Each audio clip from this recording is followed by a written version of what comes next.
আলহামদুলিল্লাহ। এখন মুসলিম কাকে বলে? এটা হলো প্রথম আমাকে জানতে হবে, মুসলিম কাকে বলে। আলেম ওলামা আছেন, মান আসলামা ফাহুয়া মুসলিম, যে আত্মসমর্পণ করে, যে ইসলাম গ্রহণ করে তাকে বলা হয় মুসলিম। এখন যে লোকটা ইসলাম গ্রহণ করে তাকে বলা হয় মুসলিম। আমরা মুসলিমের সংজ্ঞাটা এখান থেকে জানলাম। আমাদেরকে একটি বিষয়ে জানতে হবে যে মুসলিম কয় প্রকার। মুসলিম দুই প্রকার।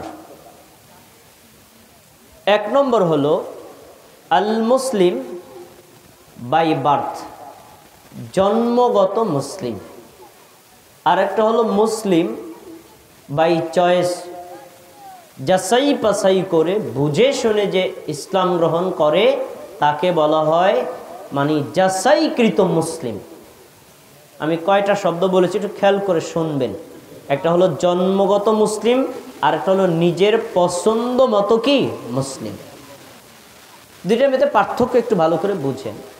আমার কথা আমি বলছি, আমার বাবা মুসলিম, আমার দাদা মুসলিম, আমার পূর্বপুরুষ মুসলিম, আমার এনআইডি কার্ডে মুসলিম, আর আমার নামও তো শহীদুল ইসলাম। কি মুসলিমদের সাথে ইসলামের সাথে সম্পর্ক আছে, অতএব আমি মুসলিম। এটাকে বলা হয় বংশগত মুসলিম। আমরা এখানে যারা, আমার মনে হয় সবাই বংশগত মুসলিম, তাই না? আচ্ছা, এই এক মনে রাখেন। দুই নম্বর, যাচাই বাছাই করে মুসলিম। এটা কি? একজন মানুষ হিন্দু ছিল, খ্রিস্টান ছিল, বৌদ্ধ ছিল, নাস্তিক ছিল, অথবা অন্য কোনো ধর্মে ছিল। সে লোকটা আল্লাহর ধর্ম কোনটি, সঠিক ধর্ম কোনটি, তা যাচাই বাছাই করার জন্য নেমে পড়েছে। নিজের ধর্ম, অন্যান্য ধর্ম গবেষণা করে দেখেছে না, পৃথিবীতে যত ধর্ম আছে প্রত্যেকটা ধর্মের বেইস হলো শিরক। সব ধর্মের বেইস, মূল হলো শিরক। পৃথিবীতে একটাই ধর্ম আছে যে ধর্মের বেইস, মূল ভিত্তি হলো তাওহীদ। বলেন আলহামদুলিল্লাহ। তো যখন উনি তাওহীদ আর শিরক নিয়ে গবেষণা করেছে, তখন উনি বুঝতে পেরেছেন না, একজন মুসলিমকে কখনো শিরকের উপরে আত্মসমর্পণ করতে পারে না। একজন মানুষকে উচিত তাওহীদের উপরে আত্মসমর্পণ করা। তখন উনি দুই ধর্মের গবেষণা করেছেন। ধরেন উদাহরণস্বরূপ তিনি হিন্দু ছিলেন, খ্রিস্টান ছিলেন, বৌদ্ধ ছিলেন, তারপর ইসলাম ধর্ম, দুইটা তুলনামূলকভাবে আলোচনা করেছেন। পর্যালোচনা করে দেখেছেন ইসলাম ধর্মের জন্ম থেকে মৃত্যু পর্যন্ত, সকাল থেকে সন্ধ্যা পর্যন্ত যত বিধান আছে প্রত্যেকটা বিধান মানুষের জন্য কল্যাণকর না অকল্যাণকর। তখন বুঝতে পেরেছেন এটা আসলে মানব রচিত ধর্ম না, এটা স্বয়ং আল্লাহর দেওয়া ধর্ম। এইরকম গবেষণা করে হিন্দু থেকে মুসলমান, খ্রিস্টান থেকে মুসলমান, বৌদ্ধ থেকে মুসলমান, নাস্তিক থেকে মুসলমান, এমন মানুষ পৃথিবীতে আছে না নাই? এরা হলো পছন্দনীয় গবেষণাকৃত মুসলিম।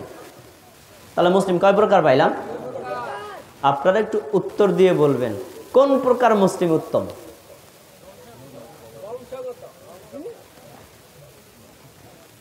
আপনারা যে যেটা বলবেন দুইটাই ঠিক।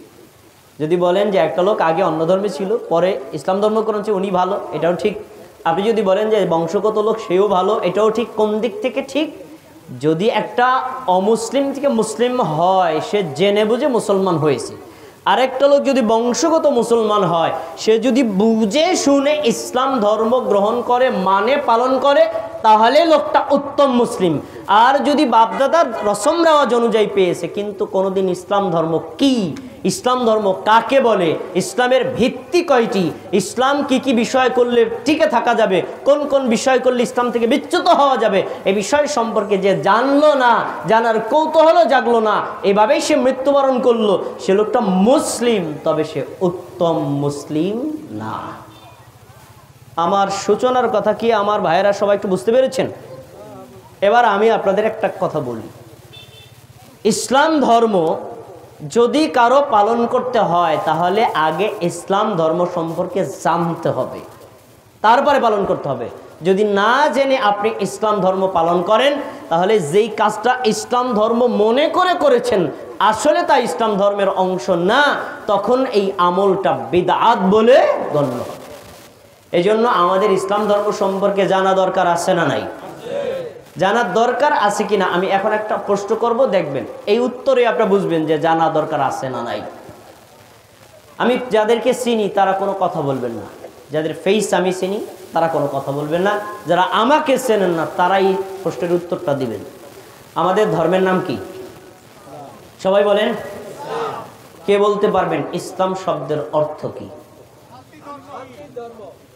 আমার বড় ভাই, ভাইয়ের নাম কি? ভাইয়ের নাম আজহার ভাই বলেছেন শান্তি। আর কে? আপনিও শান্তি? স্টেজে কেউ আছেন? আচ্ছা, এই আমি প্রশ্ন করে করে কেন করেছি জানেন?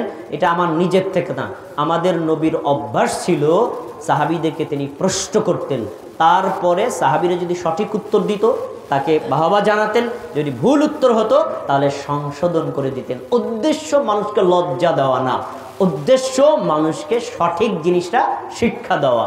আরেকটা বিষয় হলো প্রশ্ন করে উত্তর দেওয়া মানে এই কথাটা আপনার হৃদয়ে গেঁথে যাবে। আজকে মধ্য দিনারাবাসী একটা শব্দ সংশোধন করে নেন।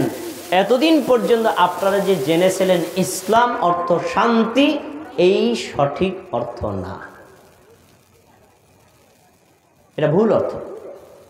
আমি কথাটা কেন বলেছি, কেন এই জন্য বলেছি, দেখেন ইসলাম সম্পর্কে জানা যে ফরজ, এতটা প্রাথমিক লেভেলে আমরা আসি।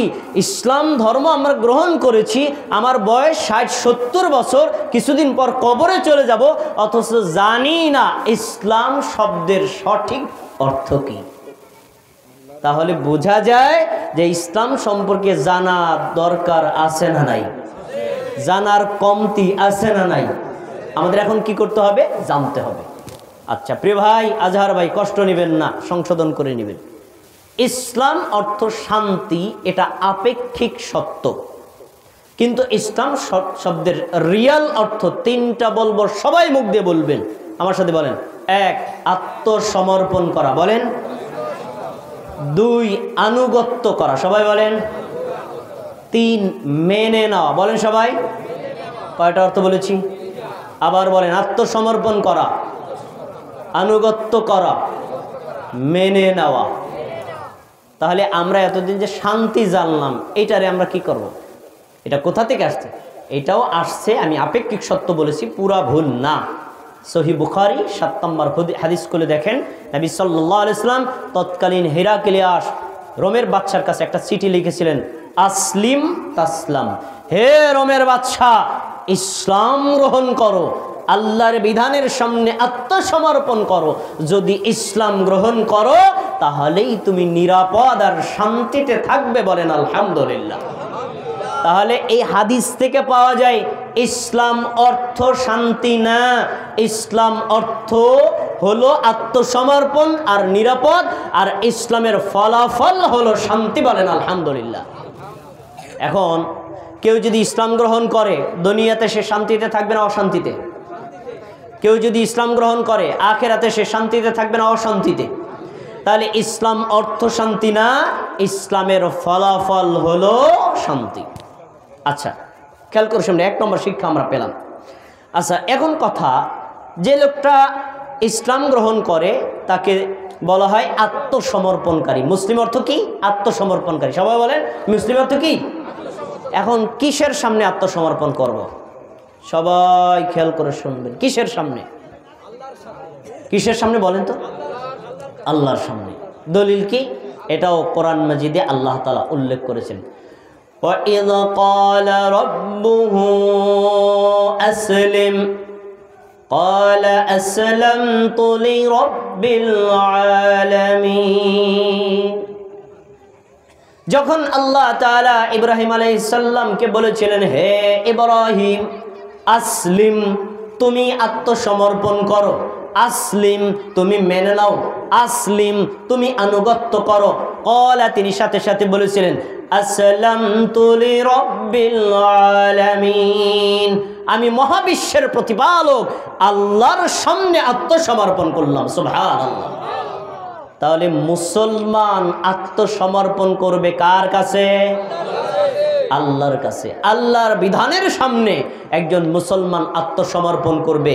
ইব্রাহিম আলাইহিস সালাতু ওয়াস সালাম এই চমৎকার দৃষ্টান্ত পেশ করে আমাদেরকে শিক্ষা দিচ্ছেন, প্রতিটি মুমিনকে, প্রতিটি মুসলিমকে আল্লাহর বিধানকে বিনা সংকোচে, বিনা দ্বিধায় মেনে নিতে হবে।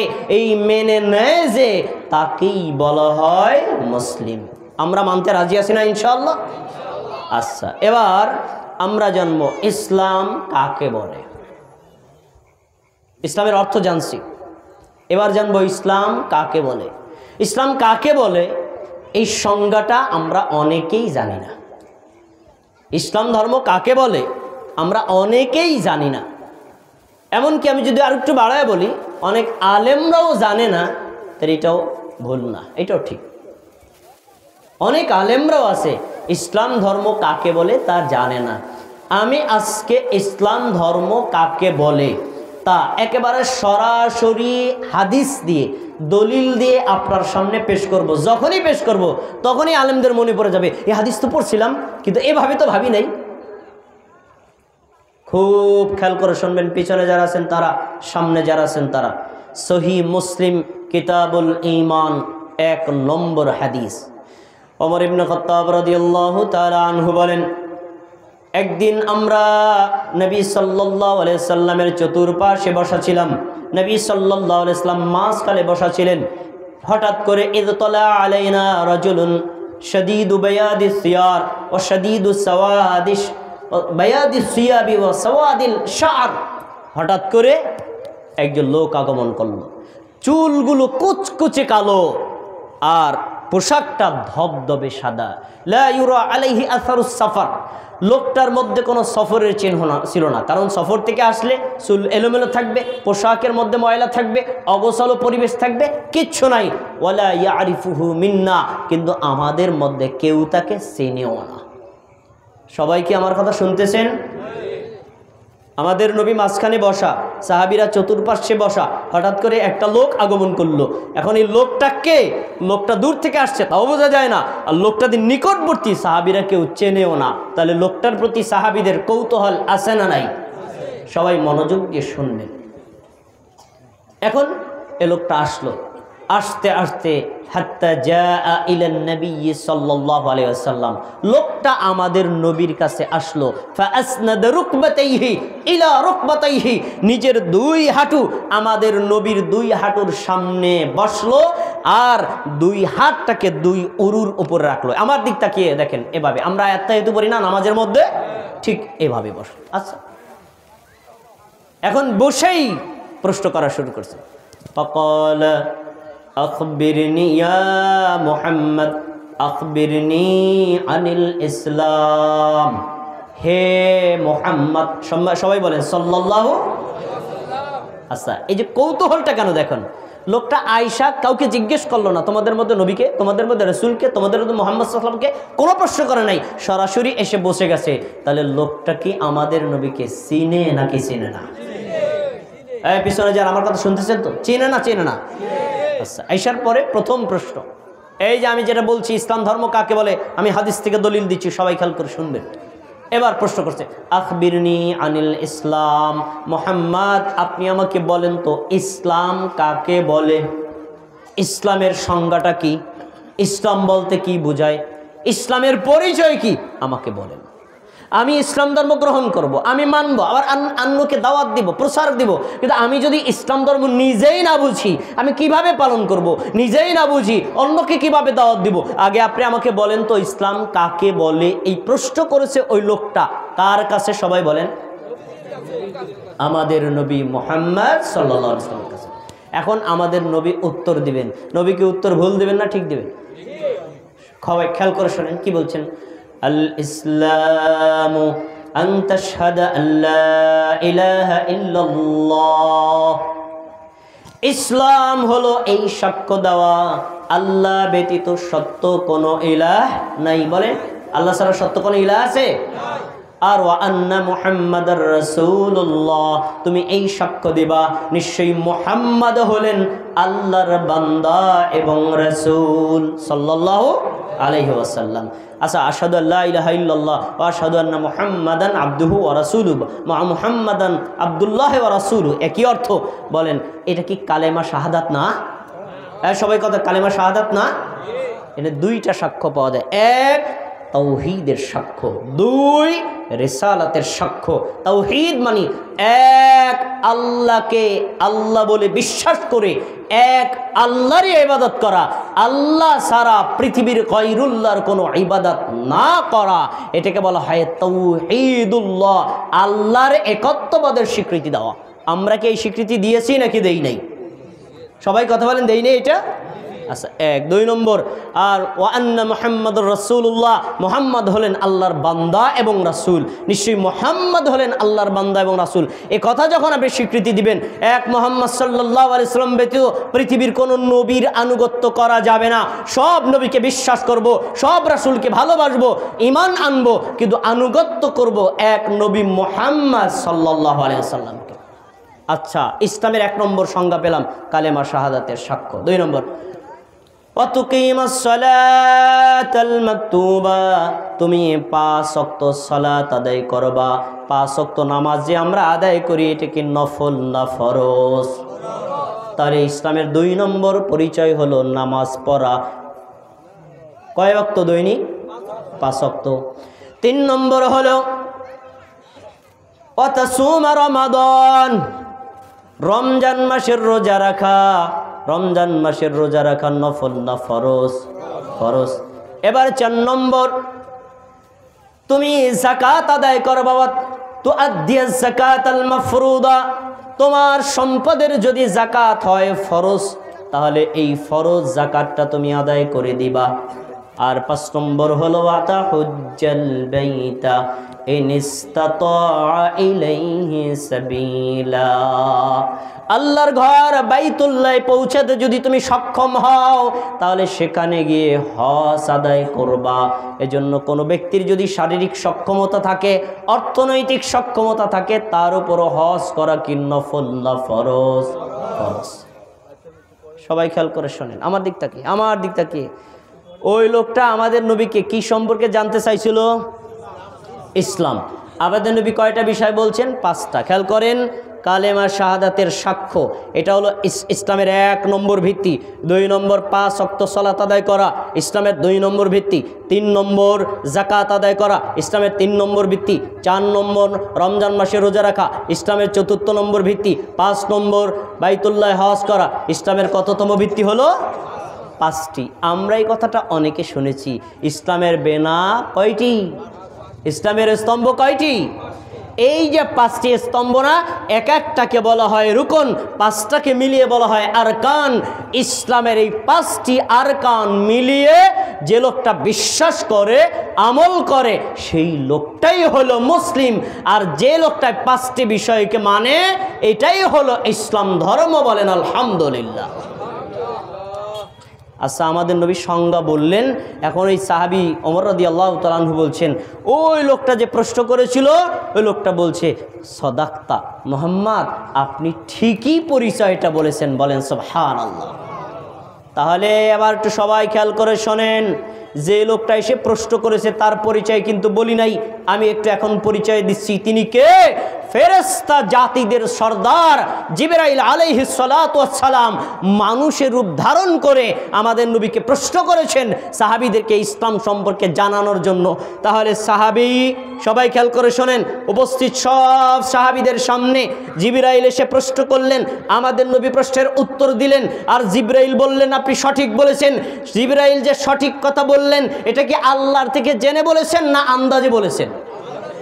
তাহলে এবার বোঝা গেল জিবরাইলের প্রশ্ন, আমাদের নবীর উত্তর, আল্লাহ এবং জিবরাইলের স্বীকৃতিতে প্রমাণিত হয় ইসলাম ধর্মের পরিচয় হলো 5টি বিষয়ের নাম। কালেমার শাহাদাতের সাক্ষ্য দেওয়া, 5 ওয়াক্ত সালাত আদায় করা, রমজান মাসের রোজা রাখা, যাকাত আদায় করা, হজ করা। এই 5টি বিষয়ে যে পালন করে তাকেই বলা হয় মুসলিম।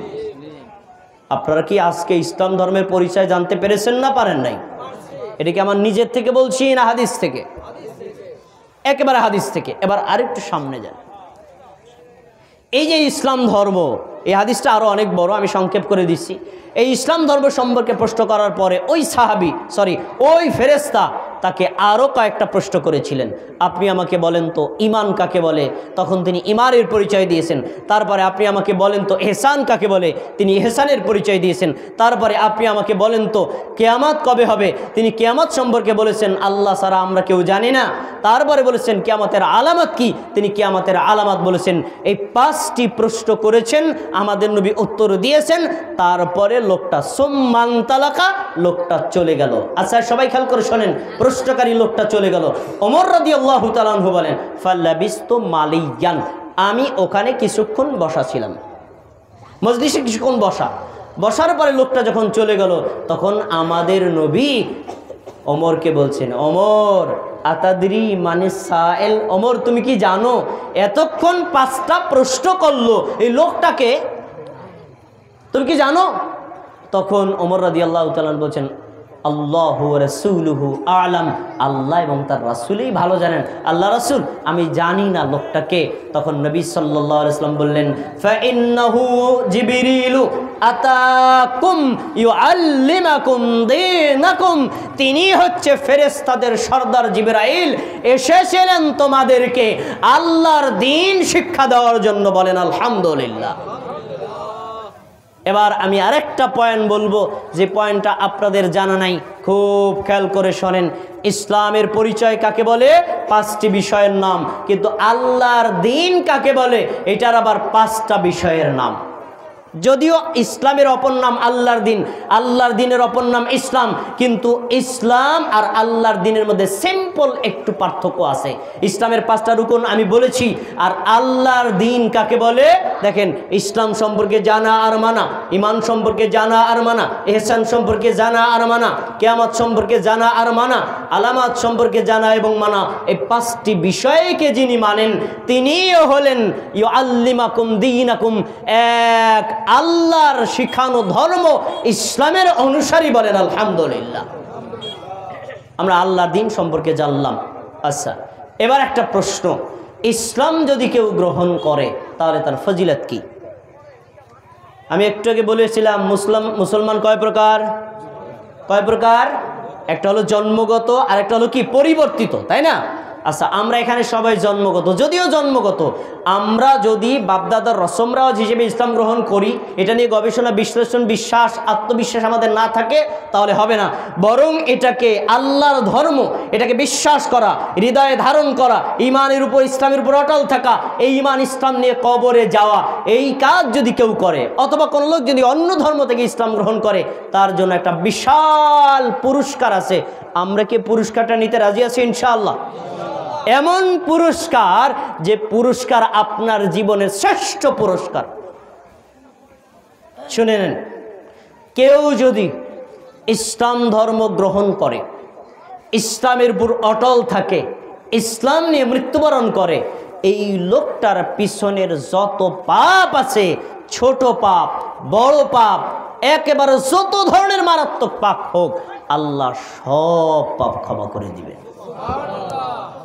আমরা কি চাই আমাদের পাপ ক্ষমা হোক? আমি 2টা হাদিস দিচ্ছি। 1 নম্বর সহিহ বুখারী, হাদিস নম্বর 41। আবু সাঈদ খুদরি রাদিয়াল্লাহু তাআলা আনহু বলেন, নবী সাল্লাল্লাহু আলাইহি ওয়াসাল্লাম বলেন, ইযা আসলামাল আবদু ফাহাসুনা ইসলামুহু, কোন আল্লাহর বান্দা যদি ইসলাম গ্রহণ করে, ওই ইসলাম গ্রহণটা যদি সুন্দর হয়, ইসলাম গ্রহণ করেছে কিছুদিন পর আবার নাস্তিক, এই লোকটার ইসলাম ধর্ম কি সঠিক না ভুল? আর লোক ইসলাম গ্রহণ করেছে, এই ইসলামের উপর অটল, তাকে পুড়িয়ে ফেললো, ইসলাম থেকে বিচ্যুত হয় না, তার ইসলাম ধর্ম গ্রহণ করা হলো সুন্দর। এরকম সুন্দরভাবে ইহসানের সাথে ইসলাম ধর্ম গ্রহণ করেছে। নবী সাল্লাল্লাহু আলাইহি ওয়াসাল্লাম বলছেন, ইউকাফিরুল্লাহু কুল্লা সাইয়্যাতিন কানা সালাফা, ওই লোকটার পিছে পূর্ববর্তী যত পাপ আছে আল্লাহ তাআলা লোকটার সব পাপগুলো মুছে দিবেন। সুবহানাল্লাহ। আমরা কি পাপ করেছি না করি নাই? আমাদের পাপ আছে না নাই? আমরা যদি ইসলামটাকে বিশুদ্ধ রূপে গ্রহণ করি, ইসলামকে ধারণ করি, ইসলাম নিয়ে মৃত্যুবরণ করি, পাপ ক্ষমা করে দিবেন কে? আল্লাহ। হাদিস কি? বুখারীর 41 নম্বর। এবার আরেকটি হাদিস বলো, আরো চমৎকার, সহিহ মুসলিম 336 নম্বর হাদিস। রাসূল সাল্লাল্লাহু আলাইহি ওয়াসাল্লামের একজন রণকৌশলী যোদ্ধা ছিলেন সাহাবী আব্দুল্লাহ ইবনে আমর। তিনি একসময় ছিলেন কাফের, ইসলামের বিরুদ্ধে তিনি যুদ্ধ করেছেন, আমাদের নবীর বিরুদ্ধে যুদ্ধ করেছেন। এরপরে তিনি ইসলাম ধর্ম গ্রহণ করার জন্য আমাদের নবীর কাছে আসছেন। সবাই আমার দিক তাকিয়ে কথাটা শুনবেন। আব্দুল্লাহ ইবনে আমর বলেন, আতাইতুন নবিয়্য সাল্লাল্লাহু আলাইহি ওয়াসাল্লাম, আমি একদিন আল্লাহর নবীর কাছে আসলাম। ফাকুলতু, আমি বললাম, উবসুতু ইয়ামিনাকা, হে আল্লাহর নবী, আপনি আপনার ডান হাতটা আমার দিকে প্রসারিত করে দিন। সাহাবী বললেন, কার হাত প্রসারিত করতে? বলেন, আমাদের নবী। আপনারা কি সবাই কথা শুনতেছেন? আমাদের নবীকে বলছেন আপনার হাতটা আমার দিকে বাড়িয়ে দেন, এই যে আমার মতো। আচ্ছা, ফাবাসাতা ইয়ামিনাহু, আমাদের নবীও হাতটা বাড়িয়ে দিলেন। যখন আমাদের নবী হাতটা বাড়িয়ে দিয়েছেন, ফাকাবাতু ইয়াদি, আমি আমার নিজের হাতটা গোটায় নিলাম। কে গুটায় নিয়েছে? আব্দুল্লাহ ইবনে আমর, এখনো কাফের, হাতটা গুটায় নিয়েছে। তখন আমাদের নবী বলছেন যে, বিমাজা ইয়া আব্দুল্লাহ ইবনে আমর, কি হলো তোমার আব্দুল্লাহ ইবনে আমর? তুমি বললা হাতটা প্রসারিত করতে, আমি হাত বাড়াইয়া দিলাম, তোমার হাতটা গুটায় নিলা কেন? বলছে, আল্লাহর রাসূল, আমি আপনাকে হাত প্রসারিত করতে বলেছি, এজন্য আপনার হাতের উপর হাত রেখে মুসাফার মাধ্যমে বায়াত নিয়ে আমি কাফের থেকে মুসলমান হয়ে যাব। বলেন আলহামদুলিল্লাহ। তাহলে ঠিক আছে, হাত দাও, ইসলাম গ্রহণ করো, তুমি আবার হাত গুটায় নিলে কা? তখন আব্দুল্লাহ ইবনে আমর বলছেন, আল্লাহর রাসূল, আমি একটা শর্ত করতে চাই, এজন্য হাতটা গুটায় নিছি। তখন বলছে, বিমাযা তাশতারিতু ইয়া আব্দুল্লাহ ইবনে আমর, আমর কি তোমার শর্ত, আমাকে বলো, কি শর্ত তোমার? তখন আব্দুল্লাহ ইবনে আমর বলছে, ইয়া রাসূলুল্লাহ, আয়ুগফারালি, আয়ুগফারালি, আমি যদি এখন আপনার হাতে হাত রেখে ইসলাম ধর্ম গ্রহণ করি, এর আগে আমি নবীর বিরুদ্ধে যুদ্ধ করেছি, ইসলামের বিরুদ্ধে যুদ্ধ করেছি, অনেক সাহাবীতে যুদ্ধ করে আমি তাদেরকে হত্যা করেছি, এরকম ভয়ঙ্কর পাপগুলো কি আমাকে ক্ষমা করা হবে? সবাইকে আমার কথা শুনতেছেন? আমি যদি ইসলাম ধর্ম গ্রহণ করি আমার পাপকে ক্ষমা করা হবে? তখন আমাদের নবী বললেন, আলা তা'লামু, আব্দুল্লাহ ইবনে আমর, তুমি কি জানো না, আন্নাল ইসলাম ইয়াহদিমু মা কানা ক্বাবলা, কোন আল্লাহর বান্দা, কোন আল্লাহর বান্দি যদি একবার কালিমায়ে শাহাদাত পড়ে ইসলাম ধর্ম গ্রহণ করে, ইসলাম ধর্ম গ্রহণ করার সঙ্গে সঙ্গে তার পূর্বে যত পাপ আছে সব পাপগুলো পুরে ছাই হয়ে যায়। সুবহানাল্লাহ। তুমি যদি নবীর বিরুদ্ধে যুদ্ধ করো তাও আল্লাহ ক্ষমা করবেন, তুমি যদি সাহাবীদেরকে হত্যা করো তবুও আল্লাহ ক্ষমা করবেন, কারণ ইসলাম গ্রহণ করলে পূর্ববর্তী আর কোনো পাপ থাকে না। আমরা কি চাই আমাদের পাপগুলো ক্ষমা হোক? চাই না? তাহলে এতদিন বুঝি আর না বুঝি, আজকে বুঝে শুনে আপনারা বলবেন কালেমায়ে শাহাদাতের স্বীকৃতি আপনারা কি দিয়েছেন না দেন নাই? বলেন। এরপরে কালেমা শাহাদাতের পরে আপনারা সালাত ফরজ এটা বিশ্বাস করেন নাকি করেন না? যাকাত ফরজ এটাকে বিশ্বাস করেন নাকি করেন না? রমজান মাসে রোজা ফরজ এটা বিশ্বাস করেন নাকি করেন না? হজ করা ফরজ এটা বিশ্বাস করেন নাকি করেন না? এটাকে বিশ্বাস করা, এটাকে ধারণ করা, এর উপর আমল করা, আপনি যদি এভাবেই দুনিয়া থেকে বিদায় নিতে পারেন, আল্লাহ আপনার পিছনের সব পাপ ক্ষমা করে দিবেন। আল্লাহ আমাদের সব পাপ ক্ষমা করে দিলেন, বলেন আমিন। আচ্ছা, আমরা এখন ইসলাম ধর্মের পরিচয় এবং সংক্ষিপ্ত ফজিলত জেনেছি। এবার আমরা জানব ইসলাম ধর্মের গুরুত্ব। ইসলাম ধর্ম কতটা গুরুত্বপূর্ণ এটা আমাদের জানা দরকার আছে না নাই? অবশ্যই জানা দরকার আছে। কয়টা বাজে? 9টা 6।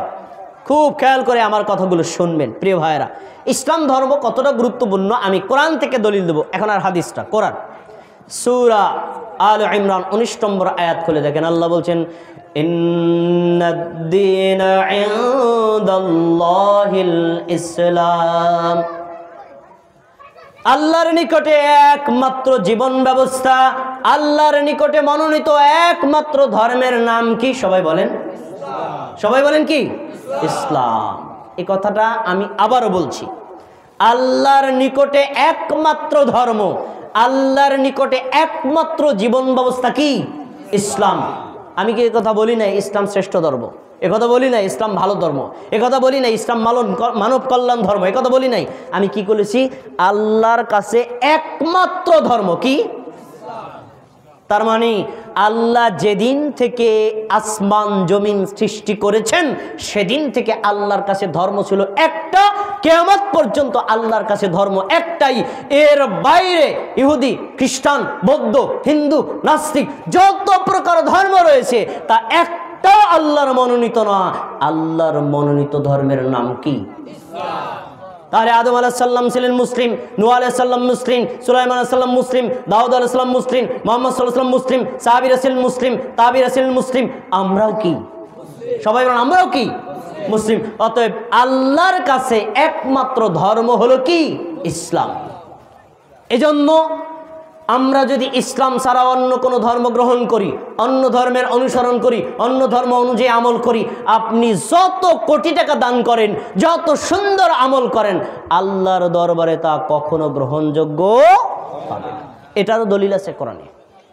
দলিল দিচ্ছি আমি, করেন সূরাতুল আলে ইমরান 85 নম্বর আয়াত। আল্লাহ বলছেন, ওয়ামান ইয়াবতাগি গায়রাল ইসলামি দীনান فلن يقبل منه وهو في الآخرة من الخاسرين। যে ব্যক্তি ইসলাম ব্যতীত অন্য কোন ধর্ম তালাশ করবে অতঃপর সেই ধর্মের অনুসরণ করবে, সে ওই ধর্ম গ্রহণ করে যত আমলই করুক আল্লাহ কখনো তা কবুল করবেন। সবাই বলেন করবেন? কখনো করবেন না।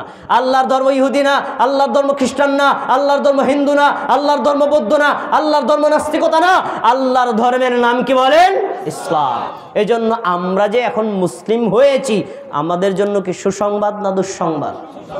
এখন আমাদের করণীয় কি? ইসলাম সম্পর্কে জানা, ইসলামকে বিশ্বাস করা, ইসলামের অনুযায়ী আমল করা, ইসলামের উপর মৃত্যু পর্যন্ত অটল থাকা, এটা মুসলমানদের কাজ। আচ্ছা, এজন্য আমরা এখন ইসলাম ধর্ম গ্রহণ করলাম। এখন কথা হলো ইসলাম ধর্ম গ্রহণ করলেই হবে না, এই ইসলাম নিয়েই কবরে যেতে হবে। এটা আছে কোথাও? তাও কোরআনে সূরা আলে ইমরান 102 নম্বর আয়াত খুলে দেখেন। আল্লাহ বলছেন, ইয়া আইয়ুহাল্লাযীনা আমানুত্তাকুল্লাহ, হে মুমিনগণ তোমরা আল্লাহকে ভয় করো। আমরা এখানে মুমিন না কাফের? বলেন আমরা মুমিন না?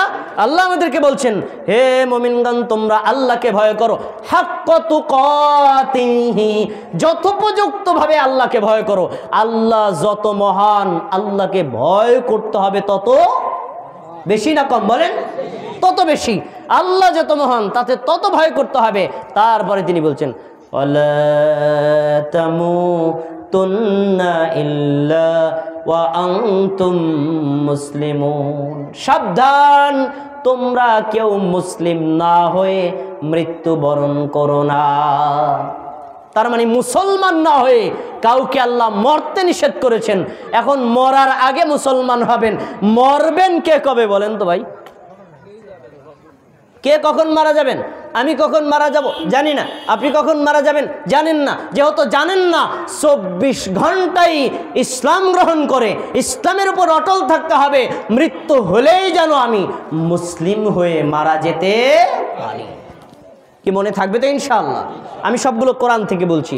এবার ইসলাম ধর্ম যে গ্রহণ করব, আংশিক না পূর্ণ? ইসলাম ধর্মের কিছু বিধান মানবো আর কিছু বিধান মানবো না। কোরআনের কিছুই আয়াত মানবো, কিছু আয়াত মানবো না। কিছু হাদিস মানবো আর কিছু হাদিস মানবো না। এমনটি হলে কি চলবে? কি করতে হবে? পূর্ণাঙ্গ রূপে ইসলাম ধর্ম গ্রহণ করতে হবে। এটাও আছে কোথায়? তাও আছে কোরআনে। দেখেন সূরা মায়েদা 3 নম্বর আয়াত। আল্লাহ বলছেন, ইয়া আইয়ুহাল্লাযীনা আমানু উদখুলু ফিস-সিলমি কাফা, হে মুমিনগণ তোমরা ইসলামের মধ্যে পরিপূর্ণ রূপে প্রবেশ করো। তার মানে কি আংশিক হলে হবে? ইসলাম পরিপূর্ণরূপে গ্রহণ করতে হবে। আংশিক আপনি ইসলাম গ্রহণ করবেন, আংশিক ইসলামটাকে অমান্য করবেন, এইভাবে ইসলাম মান্য করার কোনো সুযোগ ইসলাম ধর্মের মধ্যে নাই। তাহলে আমরা কোরআনের সব কথা বিশ্বাস করব না অমান্য করব? যত হাদিস আছে হাদিসগুলোকে আমরা বিশ্বাস করব না অমান্য করব? আমাদের কি করতে হবে? কোরআন এবং হাদিসে যা বলা হয়েছে সবগুলো বিনা সংকোচে বিনা দ্বিধায় সেগুলো বিশ্বাস করতে হবে, সাধ্যমতো আমল করতে হবে। এরপরে ভাইয়েরা, ইসলামের আরেকটি গুরুত্বপূর্ণ বিষয় হলো ইসলাম এর শত্রু কাফেররা। তারা কি ইসলামের বন্ধু না শত্রু? অমুসলিমরা ইসলামের শত্রু না বন্ধু? রাসূল সাল্লাল্লাহু আলাইহি ওয়াসাল্লাম যখন দ্বীনের দাওয়াত দিচ্ছেন, ইসলামের দাওয়াত দিচ্ছেন, তখন ইসলাম ধর্মকে ঠেকানোর জন্য মুহাম্মদ সাল্লাল্লাহু আলাইহি ওয়াসাল্লামের বদনাম করা হয়েছে, তাকে কবি বলা হয়েছে, তাকে বিভিন্ন অপবাদ দেওয়া হয়েছে, পাগল বলা হয়েছে। যখন ঠেকাতে পারে না, সাহাবীদেরকে মানা করেছে, তারাও ঠেকে না, সাহাবীদেরকে জুলুম করেছে, তারপরে ঠেকে না, বহু সাহাবীকে হত্যা করা হয়েছে, তারপরে ঠেকাতে পারে না। এমনকি ইসলামের বিরুদ্ধে কাফের মুশরিকরা জিহাদ করেছে না করে নাই? তাহলে ইসলামের শত্রু হলো অমুসলিমরা। এজন্য আল্লাহ রাব্বুল আলামিন আমাদেরকে বলেছেন, ইউরিদুনা লিয়ুতফিউ নূরাল্লাহি বিআফওয়াহিহিম। কাফের মুশরিকরা চেয়েছিল ইসলামটাকে ফু দিয়ে নিভিয়ে দিতে। কি দিয়ে? তারা মনে করেছে পুরা আরবের মধ্যে 2-4 জন মুসলমান মুহাম্মাদকে ঠেকাইলেই ঠেকে যাবে, সাহাবীদের 2-4 জনকে মারলেই ঠেকে যাবে। যখন তারা পারে নাই, তারা এই কথা জানে না যে ইসলামের অপর নাম হলো আল্লাহর নূর। আল্লাহ বলেছেন, আল্লাহু মুতিম্মু নূরিহি ওয়ালাউ কারিহাল কাফিরুন। আল্লাহ তার নূরকে পূর্ণতা দান অবশ্যই করবেন, যদিও কাফেররা অপছন্দ করে। আল্লাহ তাআলাকে ইসলামকে পূর্ণতা দান করেন নাই? ইসলামকে পূর্ণতা দান করেন নাই? করেছেন। এজন্যই তো সারা পৃথিবীতে এখন ইসলাম সমূহময় উজ্জ্বল, কিয়ামত পর্যন্ত ইসলাম সমূহময় উজ্জ্বল থাকবে। কেন? এটা আল্লাহর নূর। আল্লাহর নূরকে কখনো ফু দিয়ে নিভানো যায় না। এবার একটি গুরুত্বপূর্ণ কথা বলবো, খুব খেয়াল করে শুনবেন। ইসলাম যদি কেউ গ্রহণ করে, ইসলাম ছাড়া অন্য কোনো ধর্মকে বিশ্বাস করা, সাপোর্ট করা, সমর্থন করা, মান্য করা কখনোই মুসলিমের জন্য সুযোগ নেই। শুধু এক ধর্ম ইসলামই মানবে, ইসলামই বিশ্বাস করবে, ইসলাম নিয়ে অটল থাকবে। যদি এমনটি সে না করে, তাহলে সে পাক্কা মুমিন আর মুসলিম হতে পারবে না। দেখেন আল্লাহ সূরা সাফের 9 নম্বর আয়াতে বলছেন, হুয়াল্লাযী আরসালা রাসূলাহু বিল হুদা ওয়া দীনিল হক। তিনি হলেন সেই আল্লাহ। তিনি কে? যিনি তার রাসূলকে সত্য সহ পাঠিয়েছেন। আমাদের নবী কি মিথ্যা নিয়ে এসেছেন না সত্য নিয়ে?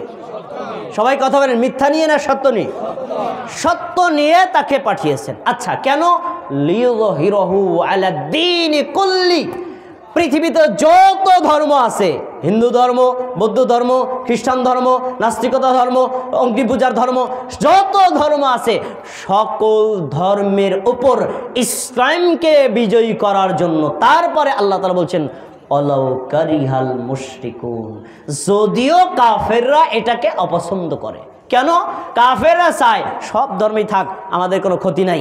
আর ইসলাম আর আল্লাহ চান সারা পৃথিবীর মানুষ একটাই ধর্ম গ্রহণ করবে। সেই ধর্মের নাম কি?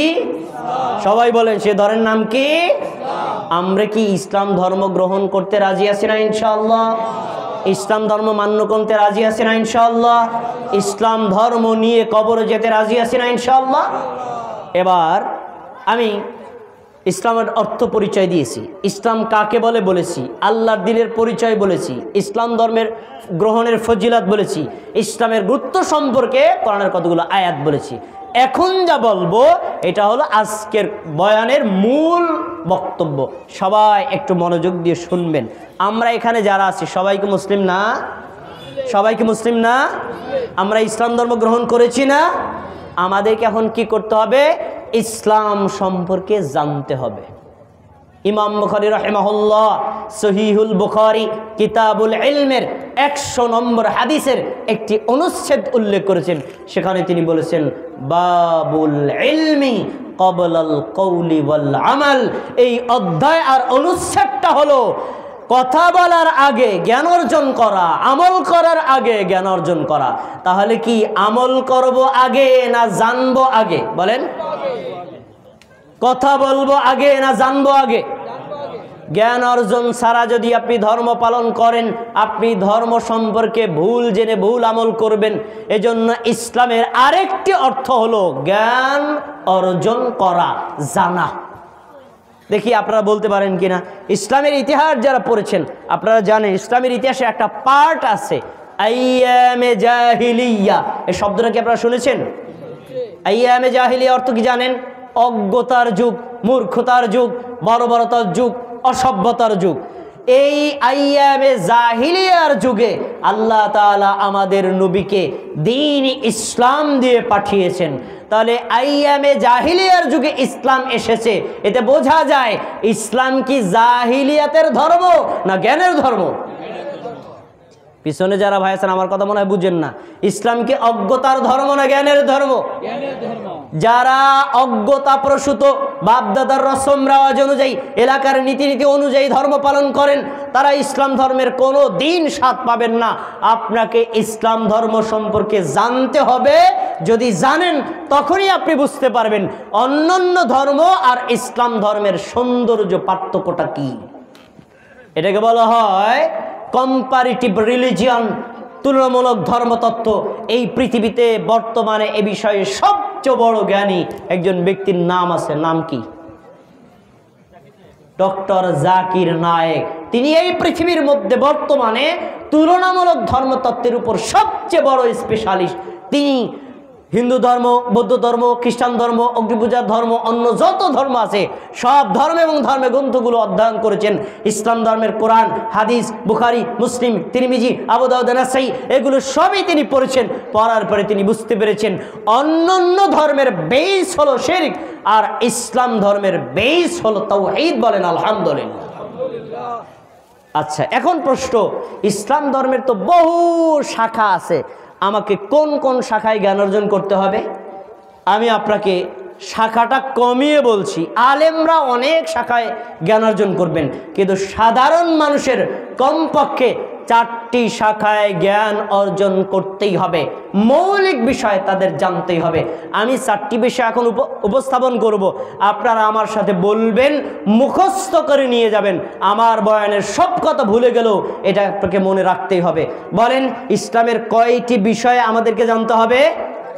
সবাই বলেন কয়টি? 4টি। আমার সাথে বলেন। 1 তাওহীদ। বলেন কি? আবার বলেন তাওহীদ।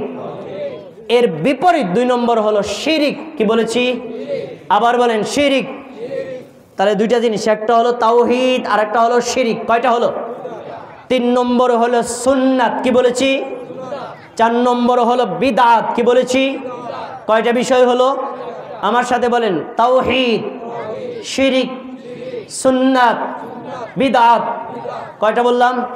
এই 4টি বিষয় সম্পর্কে কমন ধারণা রাখা প্রত্যেকটা নারীর জন্য, প্রত্যেকটা পুরুষের জন্য, প্রত্যেকটা মুমিনের জন্য, প্রত্যেকটা মুসলিমের জন্য নফল না ফরজ?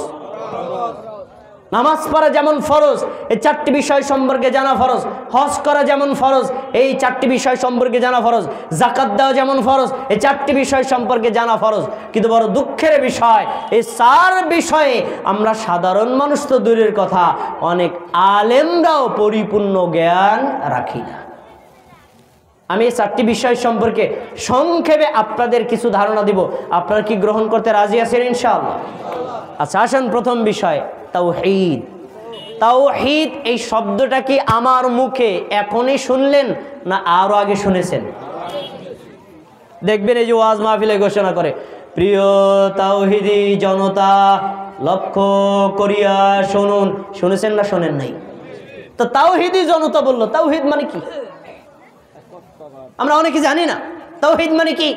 জেনে রাখেন, আত-তাওহীদ, এই তাওহীদ শব্দের অর্থ হলো ইফরাদুল্লাহ, এক আল্লাহকে আল্লাহ বলে স্বীকৃতি প্রদান করা।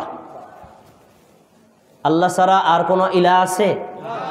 আর কোনো ইলাহ নাই, এক আল্লাহই আছেন, এই স্বীকৃতি বলা হয় কি? তাওহীদ। এটা হলো আমি অর্থগত বললাম। এবার পরিভাষায়, আত-তাওহীদ হুয়া ইফরাদুল্লাহি বিল ইবাদাত। ইবাদতের ক্ষেত্রে এক আল্লাহর ইবাদত করা, আল্লাহ ছাড়া কোনো পীরের, কোনো বুজুর্গের, কোনো আলেমের, কোনো মুফতির, কোনো মাওলানার, কোনো কবরের, কোনো মাজারের, কোনো স্থানের, কোনো কচ্ছপের, কোনো গজারের, অন্য কোনো ব্যক্তি বস্তু স্থানের পূজা না করা, এক আল্লাহর ইবাদত করা, এর নাম হলো কি? আমরা কি এক আল্লাহর ইবাদত করব না কি করব না? বলেন তো, রুকু করবেন কাকে? সেজদা করবেন কাকে? সালাত আদায় করবেন কার জন্য? যাবতীয় যত ইবাদত সে করবেন কার জন্য? এটা আমরা কোথায় স্বীকৃতি দেই? সূরা ফাতিহা আপনারা সবাই পারেন, আমার সাথে বলেন, ইয়্যাকা না'বুদু ওয়া ইয়্যাকা নাস্তাঈন। আমরা একমাত্র আপনারই ইবাদত করি। এই আপনার মানে কে? এই আপনার মানে কে? তার মানে দেখেন, এই পৃথিবীতে যত মুসলমান আছে নামাজ আদায় করলে সূরা ফাতিহার 4 নম্বর আয়াতে প্রতিনিয়ত সে এক আল্লাহর তাওহীদের স্বীকৃতি দেয়। আল্লাহ, নামাজের মধ্যে দাঁড়িয়ে তোমার কাছে ওয়াদা করছি, তুমি ছাড়া আমরা অন্য কারো ইবাদত করব না। তাহলে ইবাদত করতে হবে কার? আল্লাহ ছাড়া অন্য কারো ইবাদত করা যাবে? আল্লাহ ছাড়া অন্য কাউকে রুকু করা যাবে? আল্লাহ ছাড়া অন্য কারো সেজদা করা যাবে?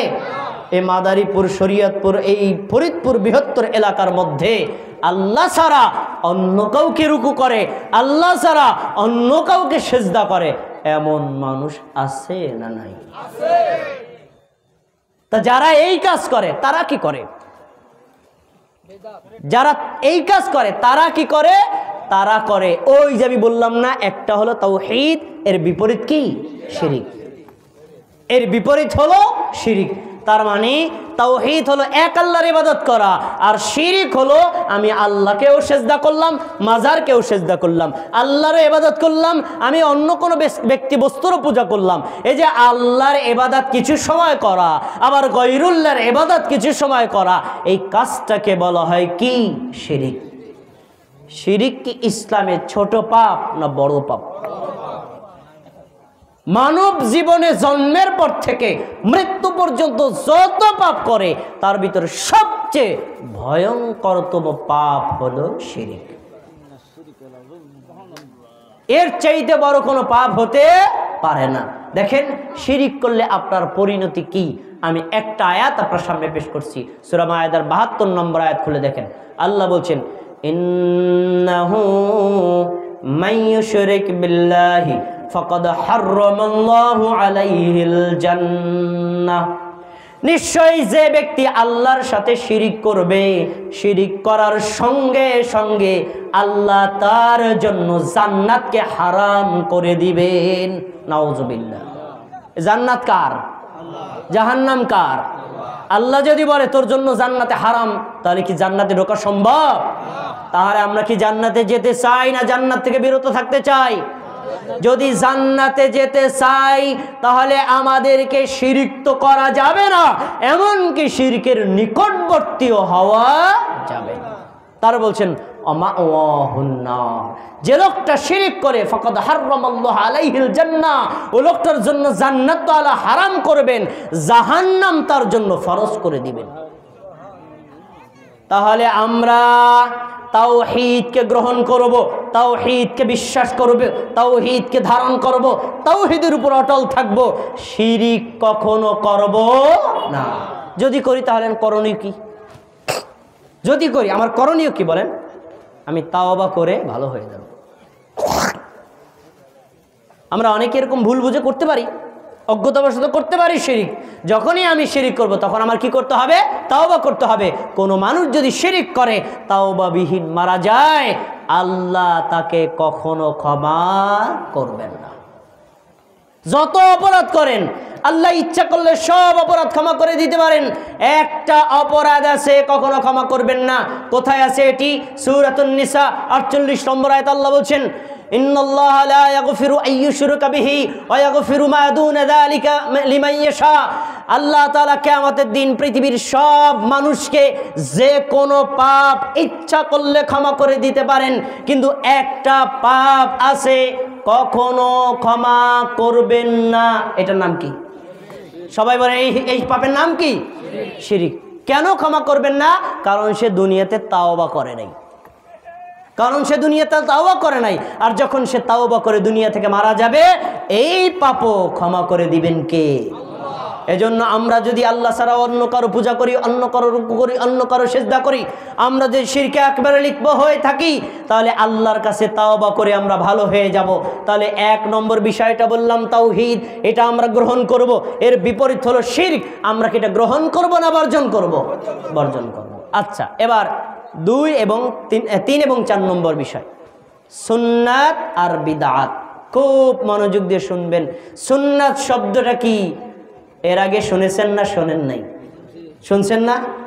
বিদআত শব্দটা শুনেছেন না?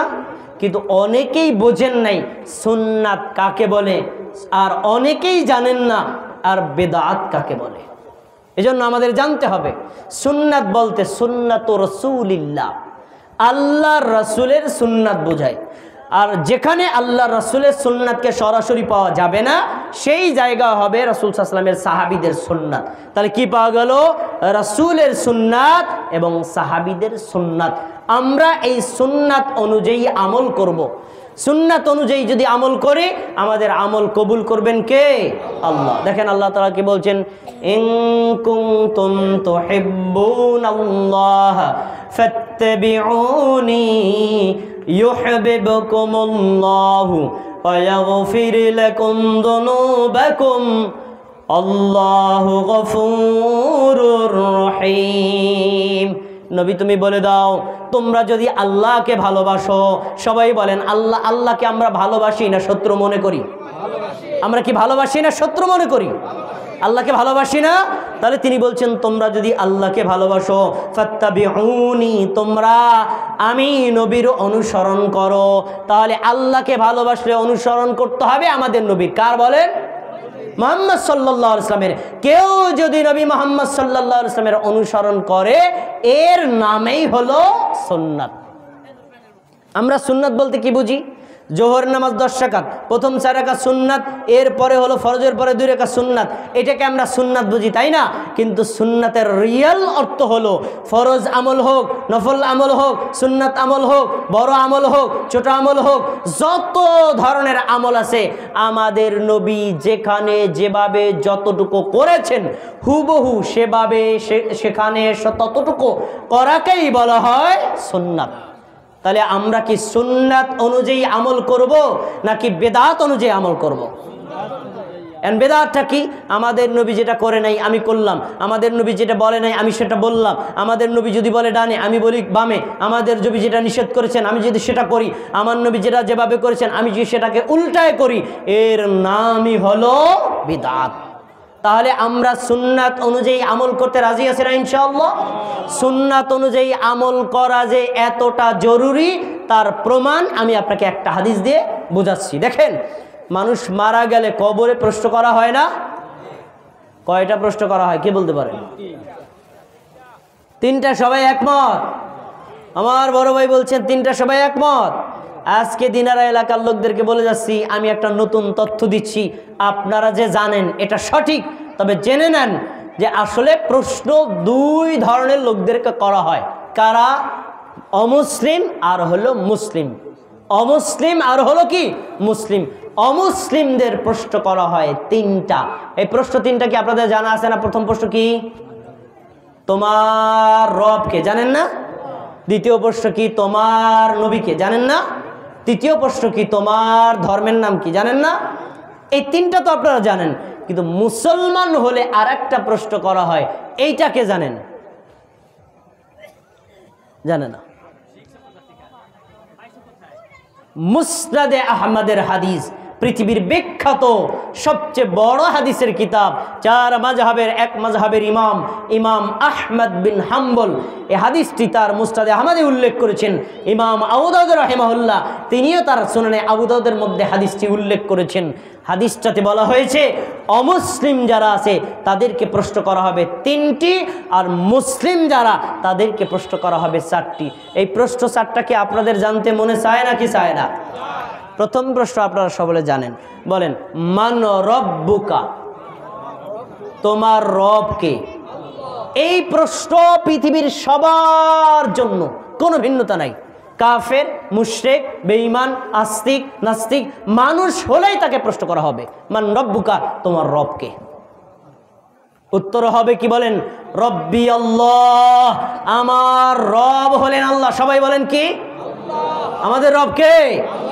প্রথম প্রশ্ন এবং উত্তর জানলেন। 2 নম্বর, আমান নবিয়ুকা, তোমার নবীকে। এই প্রশ্নের উত্তরটা হবে যার যার নবী অনুযায়ী। যারা ইব্রাহিম আলাইহিস সালামের উম্মত তারা বলবে কি আমাদের নবী হলেন ইব্রাহিম। যারা নূহ আলাইহিস সালামের উম্মত তারা বলবে কি আমাদের নবী হলেন নূহ আলাইহিস সালাম। যারা আদম আলাইহিস সালামের উম্মত তারা বলবে কি আমাদের নবী হলেন আদম আলাইহিস সালাম। আমাদের নবীকে সবাই বলেন তো মুহাম্মদ সাল্লাল্লাহু আলাইহি ওয়াসাল্লাম। তাহলে আমরা কি বলবো? আমাদের নবী হলেন মুহাম্মদ সাল্লাল্লাহু আলাইহি ওয়াসাল্লাম। 2 নম্বর প্রশ্ন উত্তর গেল। 3 নম্বর, আমা দীনুকা, তোমার ধর্মের নাম কি? তোমার জীবন ব্যবস্থার নাম কি? কি অনুযায়ী তুমি জীবন যাপন করেছো বলো? তখন আপনি যদি মুসলমান হন, মুমিন হন, তখন আপনি বলবেন দীনিয়াল ইসলাম, আমার ধর্মের নাম কি? বলেন একটু খুশি হয়ে বলেন আমার ধর্মের নাম কি? ইসলাম। 3টা প্রশ্ন জানলেন, 3টা প্রশ্নের উত্তরও জানলেন। আমি এখান থেকে একটা তথ্য কথা আপনাদেরকে বলে যাচ্ছি, সবাই খেয়াল করে শোনেন। সারা বাংলাদেশ ব্যাপী এসএসসি পরীক্ষা হয়, এইচএসসি পরীক্ষা হয়, অনার্সের পরীক্ষা হয়, মাস্টার্সের পরীক্ষা হয়, বিভিন্ন পাবলিক পরীক্ষা আছে না নাই? প্রশ্নগুলো কি পরীক্ষার্থীদের জানানো হয় না গোপন রাখা হয়? সবাই মনে আমার কথা বুঝে না, বুঝেন আমার কথা, বুঝেন তো? প্রশ্নগুলো কি যারা পরীক্ষা দিবে তাদেরকে পরীক্ষার আগে জানানো হয় না গোপন রাখা হয়? আগে জানায়, গোপন রাখা হয়, তাই না? কিন্তু আল্লাহ তাআলা করেছেন বিপরীত। কবরে আপনাকে যে প্রশ্ন করা হবে এই প্রশ্ন আল্লাহ জানাইছেন আর উত্তরও আল্লাহ আগে জানাই দিয়েছেন। আমি তথ্য কথাটা যেটা বলবো সবাই আমার দিকে না তাকাইলে আপনি কিছুই বুঝবেন না। তথ্য কথাটা কি? তাহলে আমরা দুনিয়ার পরীক্ষার মতো নকল করব। প্রশ্ন আগে জেনে গেছি না, নকল করব। আজকে নকল আপনাদের শিখাই দিচ্ছি। আপনারা বলবেন মান রব্বুকা, আরবিতে মুখস্থ করবেন। আবার বলবেন রব্বি আল্লাহ মুখস্থ করবেন। তারপরে অমান নবী ওকা, তোমার নবীকে বলবেন নবী মুহাম্মদ সাল্লাল্লাহু আলাইহি সাল্লাম, নবীউনা মুহাম্মদ সাল্লাল্লাহু আলাইহি সাল্লাম মুখস্থ করবেন। তারপরে তোমার ধর্মের নাম কি? তখন আপনি বলবেন কি দীনিয়াল ইসলাম, দীনিয়াল ইসলাম। এই 3টা প্রশ্ন, 3টা প্রশ্নের উত্তর মুখস্থ করে নিয়ে যাবেন। লোকটা মারা গেলে, জি আমি প্রধান বক্তা আসুক, আমি শেষ করে দিচ্ছি, খেয়াল করে শোনেন। আচ্ছা, কবরে গেলেই এবার আমি প্রশ্নগুলোর উত্তর দিয়ে দেব। সবাই একটু খেয়াল করে ভালো মতো শুনবেন। কোনো লোক যদি আল্লাহর তাওহীদ না মানে, আল্লাহর ইবাদত না করে, কোনো লোক যদি নবী মুহাম্মদ সাল্লাল্লাহু আলাইহি ওয়াসাল্লামের সুন্নাত তরিকা অনুযায়ী আমল না করে, কোনো লোক যদি ইসলামটাকে ধারণ করে না করে, বিশ্বাস না করে, ইসলামের বিধান অনুযায়ী আমল না করে, এই লোকটা যদি প্রশ্নগুলো উত্তর করে মুখস্থ করে নিয়ে যায়, কবরে কি উত্তর দিতে পারবে? সবাই কথা বলেন, পারবে? তাহলে আল্লাহ উত্তরগুলো জানায় কি বলেছেন? হে আমার মানব জাতি শোনো, তোমরা যদি কবরে জাহান্নামের আগুন থেকে বাঁচতে চাও, কবরের শাস্তি থেকে বাঁচতে চাও, নকল করার কোনো সুযোগ নাই। আল্লাহকে বিশ্বাস করতে হবে, নবীকে বিশ্বাস করতে হবে, ইসলামকে বিশ্বাস করতে হবে। ইসলাম আর নবী মুহাম্মদ সাল্লাল্লাহু আলাইহি ওয়াসাল্লাম আল্লাহর বিধান অনুযায়ী জীবন যাপন করতে হবে। কেউ যদি এটাকে বিশ্বাস করে, ওই প্রশ্নগুলো যদি নাও জানে, আরবি যদি নাও জানে, মৃত্যুর পর প্রশ্ন করলে জবাব দেওয়ার মতো ব্যবস্থা করে দিবেন কে? তাহলে আমরা কি নকল করব না ইসলাম অনুযায়ী আমল করব? কোনটা? এবার 4 নম্বর প্রশ্ন উত্তরটা বলি নাই, তাই না? খেয়াল করে শোনেন। 4র্থ নম্বর প্রশ্নটা করা হবে, একটা ব্যক্তি যখন উত্তর দেবে তখন উত্তরে খুশি হয়ে ফেরেশতারা ৪র্থ নম্বর প্রশ্ন করবে। এবার সবাই খেয়াল করে শুনবেন। কবরে মানুষ হলো 2 প্রকার, মুমিন আর হলো কাফের। কয় প্রকার? কাফেররা উত্তরগুলো দিতে পারবে না, আর মুমিনরা উত্তরগুলো দিবে। যখন উত্তরগুলো দিবে যে রব্বি আল্লাহ, আমার রব হলেন আল্লাহ, দ্বীনি আল ইসলাম, আমার ধর্ম হলো ইসলাম, নবীনা মুহাম্মদ সাল্লাল্লাহু আলাইহি ওয়াসাল্লাম, আমার নবী হলেন মুহাম্মদ সাল্লাল্লাহু আলাইহি ওয়াসাল্লাম, উত্তরগুলো শোনার পরে ফেরেশতা এত খুশি হবেন, এত খুশি হবেন, এত খুশি হবেন, ফেরেশতা খুশি হয়ে বলবেন ওমা ইলমুকা, ওমা ইলমুকা, তুমি কিভাবে জানলা? তুমি কিভাবে জানলা উত্তরগুলো? তুমি কিভাবে জানলা? সবাই খেয়াল করে বলেন। এই প্রশ্ন যখন করবে তখন প্রত্যেকটা মুমিন বলবে, আমার দিকে সবাই খাতাগুলো শুনবেন, গুরুত্বপূর্ণ কথা বলবে, ক্বরাআতু কিতাবাল্লাহ, আমি আল্লাহর কিতাব পড়েছি। বলেন তো আল্লাহর কিতাবের নাম কি? সবাই বলেন আল্লাহর কিতাবের নাম কি? ক্বরাআতু কিতাবাল্লাহ, আমি আল্লাহর কিতাব পড়েছি। ওয়া সাদ্দাকতু বিহি, আল্লাহর কিতাবে যা পেয়েছি আমি বিনা সংকোচে তা বিশ্বাস করেছি। আলহামদুলিল্লাহ। আপনারা কি বিশ্বাস করেন নাকি করেন না? তার মানে ৪র্থ নম্বর প্রশ্ন আপনাকে উত্তর দিতে হলে কোরআন জানতে হবে, হাদিস জানতে হবে। কোরআনকে বিশ্বাস করতে হবে, হাদিসকে বিশ্বাস করতে হবে। যারা কোরআন হাদিস পড়বে, জ্ঞান অর্জন করবে, তারাই ৪র্থ নম্বর উত্তরটা সহজভাবে দিতে পারবে। এই উত্তর পাওয়ার পরেই আল্লাহ বলবেন, হে আমার ফেরেশতারা, আমার বান্দা সত্য বলেছে। বান্দার দৃষ্টি যেই পর্যন্ত যায় কবরটাকে প্রশস্ত করে দাও। সুবহানাল্লাহ। বান্দার কবরের সাথে জান্নাতের সাথে কানেকশন করে দাও। সুবহানাল্লাহ। আর বান্দার কবরে জান্নাতের বিছানা বিছায়া দাও। সুবহানাল্লাহ। আমি এখানে একটা পয়েন্ট বলবো, শোনেন। 2 নম্বর প্রশ্নটা কি ছিল?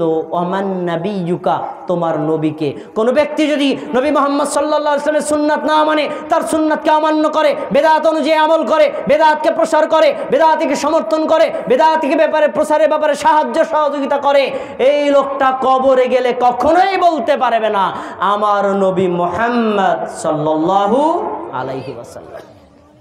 আমরা কি বেদাত করব না ছাড়বো? বলেন বেদাত কি করব না ছাড়বো? তাহলে 4টি বিষয় বললাম।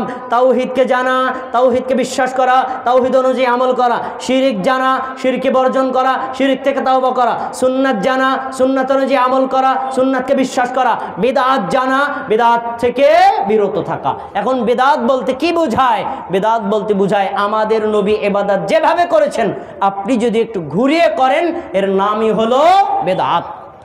আমরা কখনো বেদাত করব না, যদি করি আমাদের জন্য ভয়ঙ্কর অপরাধ। নবী সাল্লাল্লাহু আলাইহি ওয়াসাল্লাম বলছেন, আল মদিনাতু হারামুন মা বাইনা আইরিন ইলা সাওরিন, মদিনা হলো একটা সম্মানিত জায়গা, আওর থেকে সাওর পর্যন্ত।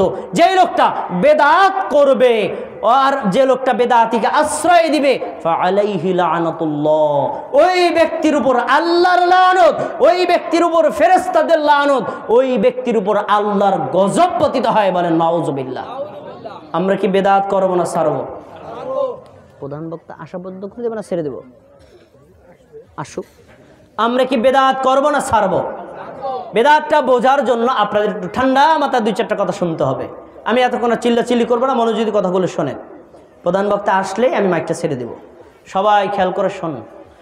সুন্নাত আর বেদাত বোঝার জন্য ঠান্ডা মাথার জ্ঞান লাগবে। এখানে মোটা মাথার বুদ্ধি চলবে না। দেখেন, সুন্নাত বলতে কি বোঝায়? আমাদের নবী যা করেছেন তা করা সুন্নাত, যা বলেছেন তা মানা সুন্নাত, তিনি যেখানে করেছেন সেখানে করা সুন্নাত, তিনি যতটুকু করেছেন ততটুকু করা সুন্নাত, তিনি একা একা করলে একা একা করা সুন্নাত, তিনি সম্মিলিত করলে সম্মিলিত করা সুন্নাত, তিনি হাত তুলে করলে হাত তুলে করা সুন্নাত, তিনি নির্দিষ্ট স্থানে করলে স্থানে করা সুন্নাত, তিনি আমভাবে করলে আমভাবে করা সুন্নাত। এক কথায় নবী মুহাম্মদ সাল্লাল্লাহু আলাইহি ওয়াসাল্লামকে হুবহু কপি করার নাম সুন্নাত। তিনি যা করেছেন তাই, আপনি একটু পরিবর্তন করতে পারবেন না। যদি একটু স্পেস করেন তাহলে বেদাত হবে। এখন একটু আমার দিকে খেয়াল করে শোনেন, সবাই আমার দিকে তাকিয়ে খেয়াল করে শুনবেন। 5 ওয়াক্ত নামাজের জন্য আজান দেওয়া হয় নাকি হয় না?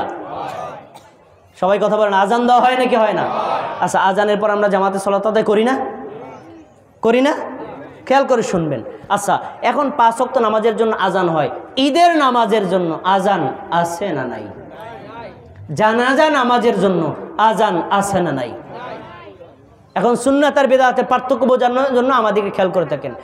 যখন 5 ওয়াক্ত নামাজের জন্য আজান দেওয়া হলো, তারপরে জামাত হলো। এবার আমরা এই মসজিদের ইমাম সাহেবকে বললাম, ইমাম সাহেব একটু কাজ করেন, 5 ওয়াক্ত নামাজের জন্য আজান দেন, আমরা শুনে অজু করে মসজিদে আসি। আর ওদিকে ঈদের দিন জামাত হবে, অনেক মানুষ ঈদের জামাত পায় না, আপনি জামাতের 1 ঘন্টা আগে, আধা ঘন্টা আগে একটা আজান দিয়ে দিবেন, ঈদের জামাতের আগে আজান দিয়ে দিবেন। আচ্ছা, এখন ইমাম সাহেব বললেন কেন দিব? তাহলে দেখেন 5 ওয়াক্ত নামাজের জন্য যদি আজান দেওয়া হয়, ঈদের দিন ওইটাও তো জামাত হবে, তাহলে জামাতের জন্য যদি নবী আজান দেয়, তাহলে ওখানেও আমরা আজান দেই। এই আজান কি দেওয়া যাবে নাকি যাবে না? কেন যাবে না? একটু খেয়াল করে শোনেন। 5 ওয়াক্ত নামাজের জন্য নবী আজান দিতে বলেছেন, আজান দেওয়াটা সুন্নাত। ওই নবী ঈদের জামাত পড়েছেন, আজান দেন নাই, ওখানে আজান না দেওয়াটা সুন্নাত। ওখানে আজান না দেওয়াটা কি সুন্নাত। এখন কেউ যদি 5 ওয়াক্ত নামাজকে কিয়াস করে ঈদের দিনেও আজানের ব্যবস্থা করে, এর নামই হবে বিদআত। কি আমার কথা কি আপনারা বুঝতে পেরেছেন? তার সুন্নাতের বিপরীত কি? বিদআত। আচ্ছা, একই কথা আবার দেখেন, নবী সাল্লাল্লাহু আলাইহি সাল্লাম সাহাবীদেরকে নিয়ে জামাতের সাথে সালাত আদায় করেছেন না করেন নাই? কোন নামাজ পড়েছেন? নফল নামাজ না ফরজ নামাজ? তাহাজ্জুদ আর তারাবিটা তো আলাদা। এমনি সাধারণ ফরজের আগে পরে সুন্নাতকে নবী জামাতে পড়েছেন না একা একা পড়েছেন? আর ফরজ নামাজগুলো কি জামাতে পড়েছেন না একা একা পড়েছেন? জামাতে পড়েছেন। এখন ফরজ নামাজ জামাতের সাথে পড়া হলো সুন্নাত। কেন? আমাদের নবী করেছেন তাই, সাহাবীরা করেছেন তাই। এখন কোন লোক যদি ইমাম সাহেবকে বলে, ইমাম সাহেব আপনার কিরাতটা অনেক শুদ্ধ, আপনার তেলাওয়াতটা অনেক চমৎকার, কিন্তু আমরা যে কিরাত পড়ি আর তায়াতুদ পড়ি এগুলো ঠিকঠাক মতো হয় না, তা আপনি ফরজ নামাজ যেভাবে জামাতে পড়েন, আপনি আগের সুন্নাতটাও জামাতে পড়াই দেন, পরে সুন্নাতটাও জামাতে পড়াই দেন। এটা কি করা যাবে নাকি যাবে না? কেন যাবে না? আমি যদি বলি যে ভাই 1 ওয়াক্ত 1 রাকাত নামাজ জামাতের সাথে বললে 27 রাকাতের নেকি, তো আমি সুন্নাতটাও জামাতে পড়ি, নেকি বাড়বে না কমবে? উত্তর হলো এখানে নেকি হবেই না। কেন হবে না? কারণ যেই নবী ফরজ নামাজ জামাতের সাথে পড়েছেন, ওই নবী আবার সুন্নাত নামাজ একাকী পড়েছেন। অতএব সুন্নাত নামাজ একাকী পড়াটাই সুন্নাত, জামাতে পড়াটা হলো বিদআত। আর ফরজ নামাজ জামাতে পড়াটা হলো সুন্নাত। একাকী নবী কখনো পড়েছেন, সাহাবীরা কখনো পড়েছেন, এজন্য জায়েজ। এজন্য আমরা সুন্নাতকে কখনো ফরজের মতো জামাত করে পড়তে পারি না। কি বোঝা গেল? নবী যা করেছেন তা করা সুন্নাত, এর বিপরীত করাটা কি? আমরা কি বিদআত করব না ছাড়ব? বিদআত সারা ফরজ। সূরা মুহাম্মদ 33 নম্বর আয়াত আল্লাহ বলছেন, ইয়া আইয়ুহাল্লাযীনা আমানুত্তাকুল্লাহ, হে মুমিনগণ তোমরা আল্লাহকে ভয় করো। আমরা কাকে ভয় করব? ইয়া আইয়ুহাল্লাযীনা আমানু আতিউল্লাহ, মুমিনগণ তোমরা আল্লাহর আনুগত্য করো আর রাসূলের আনুগত্য করো। ওয়ালা তুবতিলু আমালাকুম, তোমরা তোমাদের আমলগুলো বাতিল করে দিও না। তার মানে কেউ যদি আল্লাহর নিয়ম অনুযায়ী ইবাদত করে, তার আমল আল্লাহ কবুল করবেন। নবীর শেখানো নিয়ম অনুযায়ী আমল করে, তার আমল আল্লাহ কবুল করবেন। কেউ যদি আল্লাহ এবং রাসূল থেকে ডিসপ্লেস হয়ে অন্য পদ্ধতিতে আমল করে, আমলটা যতই সুন্দর হোক আল্লাহ কখনো কবুল করবেন না। একটা হাদিস বলে আলোচনা শেষ করছি। আমার আলোচনাটা সবাই মনোযোগ দিয়ে শোনেন। এখন বর্তমানে শাবান মাস চলে। কি মাস? এর আগের মাসটা কি মাস গেল? রজব মাস। রজব মাসের 27শে রজবে আমাদের দেশে একটা রাত পালন করে, শবে মেরাজের রাত। এটা কি আপনারা জানেন না কি জানেন না? জানেন না? আমি ওখান থেকে একটা শিক্ষা নিয়ে আসব। খুব চমৎকার কথা। মুহাম্মদ সাল্লাল্লাহু আলাইহি ওয়াসাল্লাম মেরাজ করেছেন, 7 তবক আসমান ভ্রমণ করেছেন। আমরা এটা বিশ্বাস করি না কি করি না? মেরাজের ঘটনাগুলো বিশ্বাস করা হলো ফরজ। বিশ্বাস করা কি ফরজ। এখন মেরাজের আমাদের করণীয় কি, আমল কি? মেরাজে আমাদের কাজ হচ্ছে 5 ওয়াক্ত সালাত আদায় করা। প্রধান বক্তা এসে চলে এসেছেন, লিল্লাহি তাকবীর। মাহফিল কর্তৃপক্ষের পক্ষ থেকে আজকের মাহফিলে যিনি প্রধান আলোচক হযরত মাওলানা মুফতি আব্দুর রব ফরিদি আগমন করেছেন, আমরা তাকে আহলান এবং সাহলান জানাচ্ছি। আহলান সাহলান মারহাবান। আল্লাহ তাআলা তাকে হায়াতে তাইয়্যিবা দান করুন, আমিন।